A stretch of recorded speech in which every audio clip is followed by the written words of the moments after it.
आज आप बाइबल का पूरा इतिहास जानेंगे और पुराने और नए नियम को समझेंगे, आदम से लेकर यीशु के चेले के मरने तक। निश्चय ही जब आप इस वीडियो को देखकर खत्म करेंगे तो आप पहले जैसे नहीं रहेंगे। आप परमेश्वर के वचन को और भी ज्यादा पसंद करेंगे। ये सब तभी होगा अगर आप परमेश्वर के वचन के लिए अपना दिल खोलें। अगर आपको बाइबल समझने में कठिनाई होती है तो इस वीडियो में आप इसे समझ पाएंगे। जो कुछ भी सिखाया जाएगा उसे देखकर मुझे पूरा यकीन है कि आप बाइबल के ज्ञान से रोशन हो जाएंगे। सब कुछ की शुरुआत शुरू में हुई थी। शुरुआत से पहले केवल परमेश्वर थे। वह कभी भी खत्म नहीं हुए। वह अनादि है, यानी हमेशा से है। उनकी कोई शुरुआत नहीं थी। वह सब चीजों की शुरुआत है। वह बनाए नहीं गए थे। वह सभी चीजों की सृष्टि करता है। उनका अस्तित्व कभी शुरू नहीं हुआ। वह अनंत के पिता है। अनंतता केवल परमेश्वर का गुण है। शुरुआत में परमेश्वर ने आकाश और पृथ्वी को बनाया। छठे दिन परमेश्वर ने मनुष्य को अपनी छवि और रूप में बनाया और आदमी से औरत को बनाया। आदम और हव्वा को पूरी तरह से निर्दोष, शुद्ध और सही बनाया गया था। उनका परमेश्वर के साथ पूरी तरह से संबंध था। वे परमेश्वर के बगीचे में खुशी खुशी रहते थे और परमेश्वर की सृष्टि की देखरेख करता थे। लेकिन फिर वे पाप में गिर गए और पूरी मानवता को इस गहरे पाप में डाल दिया, क्योंकि हम सभी आदम में थे। आदम और हव्वा के दो बेटे थे, कैन और हाबिल। जलन के कारण कैन ने अपने भाई हाबिल की हत्या कर दी। इस तरह कैन इतिहास में पहला हत्यारा बन गया। बाद में आदम और हव्वा का एक और बेटा हुआ जिसका नाम शेत था। शेत के जरिए एक पवित्र वंश शुरू हुआ जो परमेश्वर की ओर मुड़ने लगा। लेकिन ज्यादा समय नहीं बीता कि धरती पाप और हिंसा से भर गई। तब परमेश्वर ने तय किया कि वे अपनी बनाई हुई मानव जाति को धरती से मिटा देंगे। लेकिन उस समय एक धर्मी आदमी था जिसका नाम नूह था। इसीलिए परमेश्वर ने जल प्रलय के जरिए अपना न्याय दिखाया। लेकिन नूह, उसकी पत्नी और उसके 3 बेटे शेम, हम और याफेत और उनकी पत्नियों को बचाया। वे सभी उस जहाज आर्क में थे जिसे उन्होंने बनाया था। नूह के बेटों के जरिए परमेश्वर ने अलग अलग जातियों की शुरुआत फिर से की। शेम से सेमिटिक, यहूदी और अरबी जातियां बनी। हम से अफ्रीकी और एशियाई जातियां बनी और याफेत से यूरोपीय जातियां बनी। बाद में परमेश्वर ने एक परिवार चुना जिससे एक ऐसा जनसमूह बने जो वादा किए गए मसीहा को दुनिया में लाने का साधन बने। उन्होंने अब्राहम को कल्दी के ऊर नाम की जगह से बुलाया। अब्राहम ने अपनी जमीन और परिवार छोड़ दिया और विश्वास का यात्री बन गया। जहां जहां वह गया उसने परमेश्वर के लिए वेदियां बनाई। यह कहानी अब्राहम और उसके भतीजे लोट के साथ आगे बढ़ी। लोट 2 जातियों का पूर्वज बना, अम्मोनियों और मोआबियों का। जब अब्राहम हैरान से चले तब उनकी उम्र 75 साल थी। परमेश्वर ने वादा किया था कि उनके एक बेटा होगा और वह एक बड़ी जाति के पिता बनेंगे। उनसे सारी धरती की जातियां आशीर्वाद पाएंगी। अब्राहम ने परमेश्वर के वचन के पूरा होने के लिए 11 साल तक इंतजार किया। फिर उनकी पत्नी सारे, जो अब परमेश्वर के वादे पर विश्वास नहीं कर रही थी, ने अपनी दासी हाजिरा को अब्राहम के साथ रहने के लिए दिया। इससे इश्माइल पैदा हुआ जो एक बड़ी जाति अरब लोगों का पिता बना। ये लोग इतिहास में इजराइल के लोगों के दुश्मन रहे हैं। जब अब्राहम 99 साल के थे तब परमेश्वर उनके सामने आए और उनसे कहा कि वह अपने तंबू से बाहर जाएं और आसमान में तारे गिने। फिर परमेश्वर ने उनसे कहा कि उनकी औलाद उतनी ही अधिक होगी जितने आसमान में तारे और समुद्र के किनारे की रेत होती है। लेकिन परमेश्वर ने यह भी बताया कि उनकी औलाद 430 साल तक गुलामी में रहेगी। परमेश्वर ने अब्राहम का नाम बदलकर अब्राहम कर दिया। अब्राहम का मतलब था महान पिता और अब्राहम का मतलब है कई लोगों का पिता। जब वादा किया गया बच्चा अभी तक पैदा नहीं हुआ था तब अब्राहम 100 साल के थे और उनकी पत्नी सारा 90 साल की थी जब इसहाक का जन्म हुआ। इसहाक ने रेबेका से शादी की, लेकिन रेबेका को बच्चा नहीं हो रहा था। 20 साल की शादी के बाद रेबेका ठीक हो गई और उनके जुड़वा बेटे हुए एसाव और याकूब। एसाव एदोमियों के पूर्वज बने और याकूब, जिनका नाम बाद में इसराइल रखा गया, इसराइलियों के पूर्वज बने। याकूब के 12 बेटे और एक बेटी थी। उनके दूसरे आखिरी बेटे यूसुफ की वजह से याकूब का परिवार 70 लोगों के साथ मिस्र चला गया। वहां वे गोशेन नाम की उपजाऊ जगह पर बस गए। ये 70 लोग बहुत तेजी से बढ़े। मिस्र में 400 साल रहने के बाद मूसा के नेतृत्व में वे वहां से निकले। उस समय उनके साथ 6 लाख पुरुष थे। औरतों और बच्चों को मिलाकर लगभग 20 लाख लोग थे। प्रॉमिस लैंड की ओर रेगिस्तान की जर्नी शुरू हुई। यह जर्नी 3 महीने में पूरी होनी चाहिए थी, लेकिन लोगों के अविश्वास और 12 जासूसों की वजह से यह 40 साल तक खींच गई। इन जासूसों को प्रॉमिस लैंड की जांच के लिए भेजा गया था। उनमें से 10 जासूस नकारात्मक खबर लेकर लौटे और लोगों को परमेश्वर और मूसा के खिलाफ भड़का दिया। वहां के विशालकाय लोगों को देखकर उन्हें लगा कि वे टिड्डों जैसे छोटे हैं और उन्होंने परमेश्वर की शक्ति को कम आंका। तब परमेश्वर ने लोगों को सख्त सजा दी और उन्हें रेगिस्तान में भटकने का आदेश दिया, जिससे वे वहीं मर जाएं। केवल 2 वफादार जासूस, यहोशू और कालेब, को ही प्रॉमिस लैंड में जाने की अनुमति मिली। इसराइल के लोग 40 साल तक रेगिस्तान में घूमते रहे, क्योंकि उन्होंने 40 दिन तक उस देश की जांच की थी। यह रेगिस्तान दुनिया का सबसे बड़ा कब्रिस्तान बन गया, जहां मिस्र से निकली पूरी पीढ़ी खत्म हो गई, सिवाय उन 2 आदमियों के जिन्होंने परमेश्वर पर विश्वास करने की हिम्मत की थी। 40 साल तक रेगिस्तान में भटकने के बाद यहोशू की लीडरशिप में 6 साल तक देश को जीतने की लड़ाई चली, लेकिन फिर भी बहुत सी जमीन जीतनी बाकी थी। यहोशू, जो मूसा के सेवक थे, ने परमेश्वर की बुलाहट और उनकी खास ताकत से लोगों को प्रॉमिस लैंड में पहुंचाया। यहोशू की मौत के बाद 330 साल का एक लंबा समय शुरू हुआ, जिसे न्यायों का काल कहा जाता है। यह इजराइल के जीवन में स्पिरिचुअल इंस्टेबिलिटी और उतार चढ़ाव का समय था। न्यायों के समय में लोग अपनी मनमानी करते थे। इजराइलियों के दिलों की कठोरता के कारण उन्हें कई शत्रुओं द्वारा परेशान किया गया। इस समय में परमेश्वर ने महान नेताओं को उठाया, जैसे गिदयोन, यिफ्ता, सामसोन और शमूएल। इस लंबे समय के बाद एक नया दौर आया, राजतंत्र। इजराइल के लोग जो पास के देशों को देख रहे थे ने एक राजा की मांग की। अब लोग नहीं चाहते थे कि परमेश्वर उनका राज करें। शमूएल जो अंतिम न्याय थे ने फिर शाऊल को इजराइल का राजा बना दिया। शाऊल ने 40 साल तक राज किया। उसने शुरुआत अच्छे तरीके से की, लेकिन अंत खराब हुआ। उसने अपने शासन की शुरुआत विनम्रता से की, लेकिन बाद में अहंकार, क्रूरता और अंत में विद्रोह और विश्वासघात का शिकार हो गया। उनके बाद दाऊद ने उनके स्थान पर 40 साल तक राज किया और इजराइल की राजधानी हेब्रोन से यरूशलेम को स्थानांतरित किया। उनका शासन सफल था। दाऊद ने अपने राज्य को मजबूत किया और इजराइल का सबसे प्रमुख राजा बन गया। धन इकट्ठा किया, भूमि जीती, सेनाओं को हराया और परमेश्वर के साथ चला। परमेश्वर के दिल के अनुसार एक आदमी होने के कारण हालांकि उसने परमेश्वर, अपने परिवार और अपने लोगों के खिलाफ गंभीर रूप से पाप किया, उसने पश्चाताप किया और परमेश्वर ने उसे माफ कर दिया। उसकी वंशावली से मसीह का जन्म हुआ। उनकी मृत्यु के बाद उनके बेटे शलूमो ने उनके स्थान पर 40 साल तक राज किया। उन्होंने परमेश्वर से ज्ञान मांगा और परमेश्वर ने उन्हें ज्ञान और धन दिया। वह अपने समय के प्रसिद्ध व्यक्ति बने, यरूशलेम में मंदिर बनाया और उनके शासनकाल में शांति थी। लेकिन अपनी कई पत्नियों के कारण उनका दिल भ्रष्ट हो गया। केवल बुढ़ापे में शलूमो ने परमेश्वर की ओर रुख किया और अपने पापों पर पश्चाताप किया। इस प्रकार हमें 120 साल तक एकजुट राज्य मिला। शाऊल जादू टोने के जाल में फंसा, दाऊद व्यभिचार के जाल में फंसा और शलूमो मूर्ति पूजा के जाल में फंसा। परमेश्वर ने लोगों की इच्छा के अनुसार उन्हें राजा दिए, लेकिन लोगों को इस अज्ञानी चुनाव के परिणाम भुगतने पड़े। शलूमो की मृत्यु के बाद राज्य टूट गया क्योंकि उसके बेटे रेहबोआम ने लोगों की विनती को नकार दिया कि वे भारी करों को कम करें। शलूमो की सरकार की शानो शौकत और ऐश्वर्य, जो मजदूरों की मेहनत से चलती थी, बहुत अधिक करों से दबा हुआ था। लोगों ने सत्ता परिवर्तन का फायदा उठाकर बदलाव की मांग की। जब उन्हें सफलता नहीं मिली तो वे नए राजा के साथ नहीं रह सके। इस प्रकार 12 में से 10 ट्राइब्स ने रेहबोआम के खिलाफ साजिश की और एक नए नेता येरोबोआम का चुनाव किया और उत्तर राज्य बना, जिसका मुख्यालय समारिया था। उत्तर राज्य 209 साल तक चला। इस राज्य के 19 राजा थे जो 8 अलग अलग राजवंशों से थे। इनमें से कोई भी राजा धार्मिक नहीं था। सभी ने परमेश्वर से मुंह मोड़ लिया और येरोबोआम के रास्ते पर चलने लगे। इस राजा ने राजनीति के लिए धर्म का उपयोग करने का फैसला किया। ये डरते हुए कि उनके लोग यरूशलेम जाकर मंदिर में पूजा करेंगे और यहूदा के राजाओं से जुड़ जाएंगे, येरोबोआम ने उत्तर राज्य में बैतल, गिलगाल और दान में मंदिर बनाने का फैसला किया। उन्होंने इन मंदिरों में सोने के बछड़े रखे और लोगों को इसे परमेश्वर मानकर पूजा करने के लिए प्रेरित किया। उत्तर राज्य के सभी 19 राजाओं ने यही रास्ता अपनाया। सभी बुरे और पापी थे। किसी ने भी परमेश्वर की खोज नहीं की। उस समय परमेश्वर ने कुछ भविष्यवक्ताओं को भेजा, जिन्होंने राजाओं, राष्ट्र और पैसों से रिश्वत लेने वाले पाखंडी भविष्यवक्ताओं और पुरोहितों के पापों की निंदा की। उस समय परमेश्वर ने भविष्यवक्ताओं आमोस, होशे और मीका को भेजा। उन्होंने देश की बुराइयों का सामना बहादुरी से किया। राजमहल से लेकर झोपड़ियों तक, मंदिरों से लेकर व्यापार तक, सड़कों से लेकर खेतों तक उन्होंने पॉलिटिकल करप्शन की आलोचना की और पवित्र धर्म का व्यापार करने वाले पादरियों के खिलाफ आवाज उठाई। उन्होंने भ्रष्ट सरकारी अधिकारियों और कानून बनाने वालों के खिलाफ परमेश्वर का आरोप उठाया। उन्होंने सामाजिक अन्याय और आर्थिक शोषण की निंदा की। उन्होंने लोगों से पश्चाताप करने का आह्वान किया, लेकिन उनकी बातें किसी ने नहीं सुनी। अहाब के शासनकाल में उसकी पत्नी इजेबेल के कारण इजराइल में बाल, जो कनानी देवता था, की बुरी मान्यता फैल गई। उस समय परमेश्वर ने भविष्यवक्ता एलियाह को उठाया ताकि वह इस मूर्ति पूजा को बेनकाब कर सके और इस भूत परस्त देवता की साख को कमजोर कर सके। इस राज्य में भी परमेश्वर ने एलीशा को एलियाह का स्थान लेने और एक अद्भुत काम करने के लिए बुलाया। इजराइल ने जब परमेश्वर की बात नहीं मानी तो परमेश्वर ने असूरिया को इजराइल के खिलाफ भेजा। असूरिया परमेश्वर का गुस्सा था, एक बहुत ताकतवर और लड़ाकू साम्राज्य। जब भी उसने किसी देश को हराया, उसने बहुत बुरी चीजें की, जैसे लोगों के शरीर को नुकसान पहुंचाना, सिरों को शहर के दरवाजों पर लटकाना और लोगों को बहुत अपमानित करना। उत्तर के लोगों को बंदी बनाकर ले जाने के बाद राजा सारगोन द्वितीय ने दूसरे देशों के लोगों को इस्राएल की जमीन पर भेजा, जिससे वहां एक बड़ा जातीय मिलाजुला हुआ। उसे पता था कि जब अलग अलग जातियां एक साथ रहती हैं तो एक पूरी जाति का अस्तित्व कमजोर हो जाता है। इस मिलाजुले लोगों से एक नई जाति बनी जिन्हें समरीथियों, सैमरिटन्स कहा गया। ये समरीथी लोग इस्राएल में रहने लगे और फिर यहूदी लोगों के बहुत बड़े दुश्मन बन गए। दक्षिणी राज्य, जो बेंजामिन और यहूदा के कबीलों से बना था, के पास 20 राजा थे। इनमें से कई राजा अच्छे थे, जैसे आसा, यहोशापात, हिजकिय्याह, योथम, उज्जियाह, योआश और यूसियाह। जब भी कोई अच्छा राजा बना तो देश में विकास हुआ और लोग आर्थिक, नैतिक, सामाजिक और आध्यात्मिक रूप से आगे बढ़े। दक्षिणी राज्य में यह भविष्यवाणी पूरी करने के लिए कि मसीह दाऊद के घर से आएंगे, केवल एक ही राजवंश ने शासन किया। यहूदी लोगों से बात करने के लिए परमेश्वर ने कई भविष्यवक्ताओं को भेजा, जैसे यशायाह, मीका, योएल, सुफनयाह और यिर्मयाह। लेकिन देश बहुत भ्रष्ट हो गया और लोगों ने परमेश्वर की आवाज को नहीं सुना।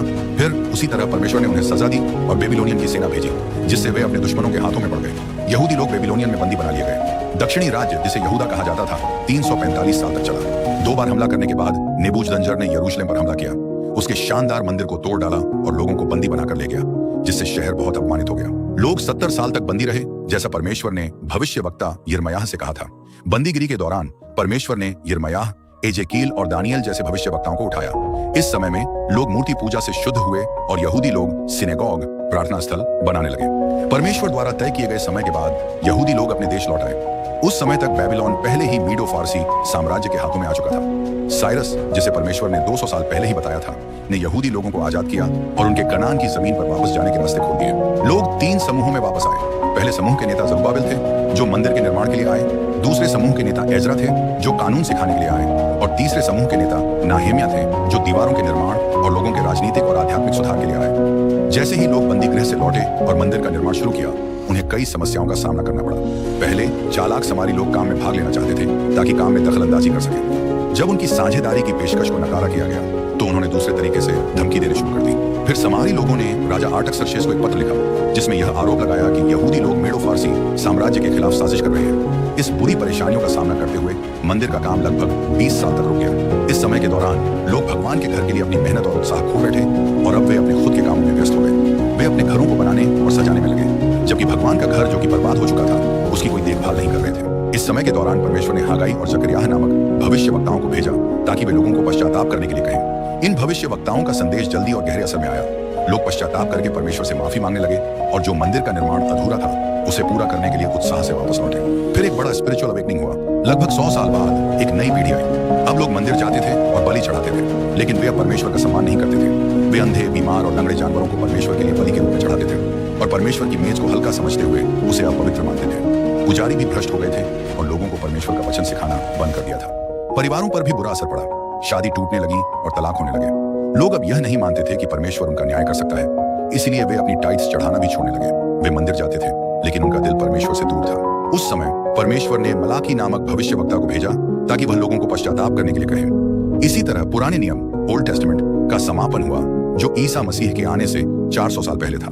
मलाकी के बाद 400 सालों का एक लंबा समय आया जिसे प्रेरितों के समय की चुप्पी या इंटर बाइबलिकल पीरियड कहते हैं। इस समय के दौरान कुछ धार्मिक और ऐतिहासिक किताबें लिखी गईं, जिन्हें अपोक्रिफा कहते हैं। पुराने नियम को भी हिब्रू से ग्रीक भाषा में अनुवाद किया गया और इसी अनुवाद को सेप्टुआजिंट कहा जाता है। मेदो फारसी साम्राज्य को सिकंदर महान के नेतृत्व में ग्रीक साम्राज्य ने हरा दिया। कई देशों और साम्राज्यों को जीतने के बाद सिकंदर 33 साल की उम्र में जल्दी मर गया, क्योंकि वह रो रहा था कि अब कोई और जमीन नहीं बची थी जिसे वह जीत सके। उसने अपनी शक्ति से अपने साम्राज्य का विस्तार किया और हेलेनिस्टिक संस्कृति और ग्रीक भाषा को फैलाया, जो बाद में सुसमाचार गॉस्पेल के प्रचार में मददगार साबित हुई। सिकंदर की मौत के बाद साम्राज्य 4 जनरलों के हाथों में बंट गया। खास बात यह है कि मिस्र के तोलमी साम्राज्य और सीरिया के सेलेकिड साम्राज्य के बीच हमेशा संघर्ष होता रहा। इसराइल कभी एक के हाथों में और कभी दूसरे के हाथों में होता था। इस समय एंटियोकस एपिफेनस ने यहूदी लोगों को बहुत गुस्सा दिलाया जब उसने यरूशलेम के मंदिर के वेदी पर एक सुअर की बलि चढ़ाई, जो उनके लिए बहुत घृणित था। इस घटना के बाद मक्का बीजों की लड़ाई शुरू हुई, जिसे युदास मक्का बीज ने बहुत खून खराबे के बाद जीत लिया। फिर 63 ईसा पूर्व में पोम्पे ने यरूशलेम पर हमला कर लिया और रोमियो ने इजराइल पर कब्जा कर लिया। इसके बाद हेरोद महान ने शासन किया। हेरोद एक अच्छा प्रशासक था। उसने यरूशलेम के मंदिर का विस्तार और सजावट की, कैसरिया में बंदरगाह बनवाया, जो अंतर्राष्ट्रीय व्यापार और मिशनरियों की यात्रा के लिए मददगार साबित हुआ। उसने मसीदा किला और कई महल और किलों का निर्माण किया। हालांकि हेरोद एक असुरक्षित और हिंसक आदमी था। उसे हमेशा अपने सिंहासन के खोने का डर था। उसने 10 बार शादी की और कई बच्चे थे। जब हेरोद ने मार्नम नाम की एक शाही परिवार की महिला से शादी की तो उसे अपने सिंहासन के खोने का डर था। इसलिए उसने अपनी पूरी सास के परिवार को मार डाला। अपनी सास के कहने पर हेरोद ने अपने 17 साल के भतीजे आर्किलस को यरूशलेम का उच्च पुजारी नियुक्त किया। लेकिन बाद में जब हेरोद ने देखा कि आर्किलस लोगों में पसंदीदा हो रहा है तो उसने उसे भी मार डाला। उसकी डरपोक सास मिस्र भाग गई, लेकिन हेरोद ने अपने लोग भेजे और उसे भी मारने का आदेश दिया। कैसर अगस्तुस ने हेरोद को रोम बुलाया क्योंकि वह बहुत अत्याचार करता था। लेकिन जाने से पहले हेरोद ने डर के मारे अपनी पत्नी मार्नम को मार डाला, क्योंकि उसे लगता था कि वह उसके खिलाफ साजिश कर सकती है। उसकी मौत के बाद हेरोद ने अपने 2 बेटों को रोम भेजा ताकि वे वहां पढ़ाई करें और फिर लौटकर सिंहासन पर बैठने के लिए तैयार हों। लेकिन हेरोद ने किसी भी देर के बिना अपने दोनों बेटों को भी मारने का आदेश दिया। मरने से पहले उसने अपनी बहन सलोमी से कसम खाई कि वह यरूशलेम के हर परिवार से कम एक अमीर आदमी को मार डाले, ताकि उसके अंतिम संस्कार पर सबके आंसू बहें। यह वही आदमी था जिसे जब यह खबर मिली कि यहूदी में एक लड़का जन्मा है जो इजराइल का राजा बनेगा, तो वह बहुत घबराया। हेरोद महान की मौत के बाद लगभग 4 ईसा पूर्व में उसके साम्राज्य को उसके 4 बेटों में बांट दिया गया। हेरोद के बेटे आर्किलस ने यहूदिया, समरिया और एदोम पर शासन किया। वह बहुत बुरा राजा था और आखिरकार यहूदी लोगों ने रोम से मांगी कि उसे हटाया जाए। रोम ने, जो यहूदिया में लगातार हो रही समस्याओं से परेशान था, वहां एक रोमन प्रोक्योरर गवर्नर को नियुक्त किया। यही वह समय था जब रोमियो ने सीधे तौर पर यहूदिया पर शासन करना शुरू किया। उस समय पिलातुस गवर्नर था। यह खतरनाक स्थिति और राजनीतिक हालत जिसमें परमेश्वर के चुने हुए लोग खुद को महसूस कर रहे थे, हेरोदी शासन की नफरत भरी ताकत के नीचे और रोमियो के शासन में गुलामी की हालत में थे। इस कठिन समय में मसीहा के लिए आशा पहले से अधिक बढ़ गई। यह एक आवाज थी मुक्ति और उद्धार की, जो गलत शासन से बचने की थी। उसी समय यीशु का जन्म बेथलहम में हुआ। जब समय पूरा हुआ और बाइबल की भविष्यवाणियां पूरी हुई, यहूदिया में अनंत वचन परमेश्वर का पुत्र मानव रूप में आया और लोगों के बीच रहने लगा। वह हमारे बीच रहा, अनुग्रह और सत्य से भरा हुआ। उसने इंसान का रूप लिया, विनम्रता की चप्पलें पहनी, हमारी धरती पर चला, हमारा भोजन खाया, हमारा पानी पिया, हमारा दुख महसूस किया, हमारे आंसू बहाए, हमारे पापों का बोझ अपने शरीर पर क्रूस पर उठाया और हमारे उद्धार के लिए महिमा में फिर से जी उठा। यहूदी योगदान के साथ साथ यूनानी और रोमन संस्कृतियों ने भी मसीहा की दुनिया में आने में योगदान दिया। जब यीशु का जन्म हुआ तब फलस्तीन रोम के शासन के अधीन था। हेरोद महान के अत्याचार से बचने के लिए जोसेफ और मरियम यीशु को लेकर मिस्र भाग गए और वहां तब तक रहे जब तक कि उस दुष्ट राजा की मृत्यु नहीं हो गई। वे मिस्र से लौटकर नासरत में बस गए, जो वह शहर था जहां पहले वे रहते थे। वहीं यीशु बढ़े और बढ़ई के बेटे के रूप में पले। 30 साल की उम्र में उन्होंने अपना प्रचार कार्य शुरू किया। उन्हें यर्दन नदी में यूहन्ना बपतिस्मा देने वाले द्वारा बपतिस्मा दिया गया, जिससे उन्होंने उन पापियों के साथ अपनी पहचान बनाई जिन्हें वे बचाने आए थे। जब यीशु यर्दन नदी में प्रार्थना कर रहे थे, तब आकाश खुला और परमेश्वर पिता ने कहा, यह मेरा प्रिय पुत्र है जिसमें मुझे खुशी है। उसी समय पवित्र आत्मा एक कबूतर के रूप में उन पर उतरी और उन्हें अपनी सेवा शुरू करने के लिए शक्ति दी। फिर पवित्र आत्मा ने यीशु को जंगल में ले जाकर 40 दिन और 40 रात तक उपवास रखने के लिए कहा। इस दौरान शैतान ने 3 बार उन्हें बहकाने की कोशिश की। शैतान ने यीशु को हराने की कोशिश की, लेकिन पुत्र ने उसे हराया, हमेशा आत्मा की तलवार परमेश्वर के शब्द का इस्तेमाल करते हुए। शैतान ने पहले आदमी आदम को स्वर्ग में हराया था, लेकिन दूसरे आदम यीशु ने जंगल में उसे हरा दिया। जंगल से यीशु पवित्र आत्मा से भरकर गलील गए और नासरत पहुंचे, जहां उन्होंने अपनी ज्यादातर जिंदगी बिताई। उन्होंने वहां के सभा भवन में प्रवेश किया, यशायाह की किताब का स्क्रॉल लिया और पढ़ा, प्रभु की आत्मा मुझ पर है, क्योंकि उसने मुझे प्रचार करने, चंगा करने और छुड़ाने के लिए अभिषेक किया है। यीशु ने 12 लोगों को बुलाया, जिन्हें उन्होंने प्रेरित कहा, और अपना ज्यादातर समय उन्हें सिखाने और प्रशिक्षित करने में लगाया। उन्होंने गलील, बेराह, सामरिया और यहूदिया में यात्रा की। उन्होंने शहरों, गांवों और खेतों में प्रचार किया, सभा भवनों और मंदिर में प्रचार किया, समुद्र किनारे और घरों में भी प्रचार किया। उन्होंने बड़ी भीड़ और छोटे समूहों दोनों के सामने प्रचार किया। यीशु हर जगह गए, अच्छा काम किया और शैतान के सताए हुए लोगों को मुक्त किया।